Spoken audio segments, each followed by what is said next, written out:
Diploma आणि degree करून सुद्धा ह्या व्यवसायामध्ये वळलेला आहे आणि मी त्याला पूर्णपणे पाठिंबा दिलेला आहे. ह्याच्यामागचं कारण सर असं आहे, का महाराष्ट्रामध्ये आम्ही कमीत कमी 6 ते 7 ठिकाणी अ, वॉटर प्लांट ट्रीटमेंटच्या सगळ्या प्लांट्स बघून आलो. त्या ठिकाणी सगळ्यांचं मनोगत ऐकलं आम्ही. आम्हाला या धंद्यामध्ये उतरायचं होतं कारण माझा मुलगा त्या ठिकाणी सतत 3 वर्ष या कंपनीमध्ये काम करत होता, हाय रिचमध्ये, पनवेलमध्ये. तर त्यांनी त्याचा एक्सपिरियन्स मला सांगितला होता. पण आम्हाला स्वतःला अनुभव नव्हता आणि आम्ही संपूर्णपणे टोटली आमची फॅमिली नवीन होती या व्यवसायामध्ये. हा व्यवसाय निवडण्याचं कारणच असं आहे, की याला नॉलेज त्याच्यामध्ये आहे म्हणून. पण नॉलेज नुसतं असणं काय गरजेचं नाहीये. नॉलेजच्या मागे आपल्याला त्यामध्ये डीपली आपल्याला त्यातल्या आयडियाज कळल्या पाहिजेत किंवा आपण ही जी इन्व्हेस्टमेंट करणार आहोत ती चांगल्या पद्धतीची व्हायला पाहिजे. मग त्यासाठी आपण काय करायला पाहिजे? तर मी प्रथम तर त्याला विचारलं, की आपण काय करायला पाहिजे? मग त्यांनी सांगितलं, "पप्पा आपण 4-5 ठिकाणी जर आपण नॉलेज घेऊ, मशिनरी बघू, त्यातल्या त्यात मशिनरी कोणती चांगली आहे ती पाहू, रिझल्ट कोणाचे चांगले आहेत ते बघू." म्हणून आम्ही आमचे व्हेइकल घेऊन आम्ही महाराष्ट्रामध्ये 7 ते 8 ठिकाणी फिरलो. जुन्नर, अलिबाग, तळा, महाड, चिपळूण, रोहा आणि अलिबागच्या दुसरी एक साईड आहे त्या ठिकाणी मला वाटतं पोयनाड, पेजारी या वेळाच्या. तर सगळ्यांमध्ये आम्हाला वेगवेगळ्या टाईपच्या मशिनरी दिसल्या. 3 ठिकाणी आम्हाला धर्मानंदांची मशिनरी पाहिली आम्ही आणि त्यांचा आम्ही मनोगत ऐकून घेतला. तर त्यांनी बाकीच्या लोकांच्या तर थोड्याशा कंप्लेंट्स होत्या, पण धर्मानंदबद्दलची कोणी तक्रार त्यांनी कधीच केली नाही. उलट त्यांनी सांगितलं, की जर काय आपल्याला प्रॉब्लेम असेल, तर ते लगेच सॉल्व्ह करण्यासाठी ताबडतोब आपल्याला सर्व्हिस देतात आणि मशिनरीबाबत पण त्यांनी सांगितलं, मशिनरीची पण सुद्धा काही तक्रार नाही. आम्ही आज जवळ-जवळ 3-4 वर्ष वापरतोय आणि आम्ही त्यावेळेला आम्ही मनात ठरवलं.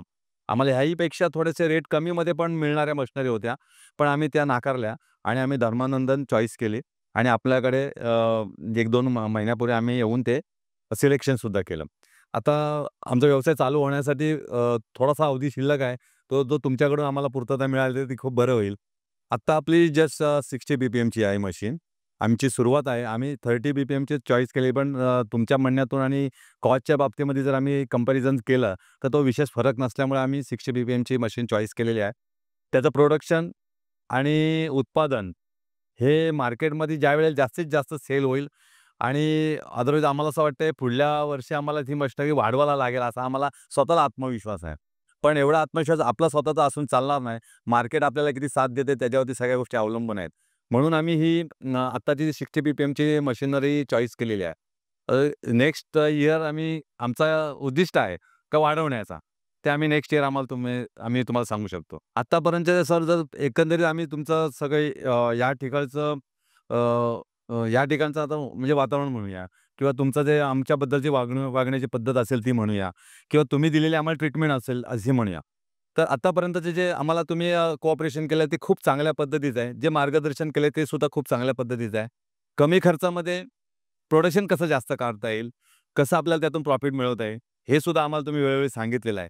याबद्दल मी विशेषतः धर्मानंद आणि तुमच्या संपूर्ण टीमला मी धन्यवाद देईन, की आम्ही नवीन असताना सुद्धा आम्हाला तुम्ही एवढ्या चांगल्या पद्धतीचं मार्गदर्शन केलं. तुमच्या बाबतीमध्ये आम्हाला एकंदरीत असं ऐकायला मिळालं सगळीकडेच. म्हणजे मी सुरुवातीलाच म्हटलं माझ्या म्हणण्याप्रमाणे आम्ही महाराष्ट्रात 7 ते 8 ठिकाणी फिरलो.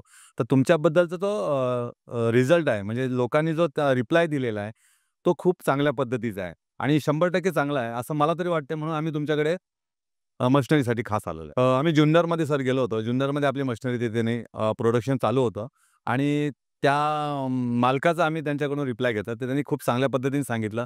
त्याच पद्धतीने आम्ही दुसऱ्या ठिकाणी जवळ-जवळ 30 किलोमीटर वरती गेलो. दुसरी कंपनी मला वाटते पुणामेड आहे ती. पुणामेड कंपनीला त्या कंपनीचं मला नाव नाही माहिती.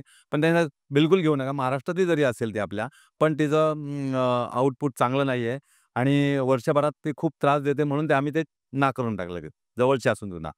आता तर तुम्ही आम्हाला सहकार्य करताय, आम्ही तुम्हाला सहकार्य करू आणि बिझनेस अशाच पद्धतीने वाढावा, अशी आमची इच्छा आहे.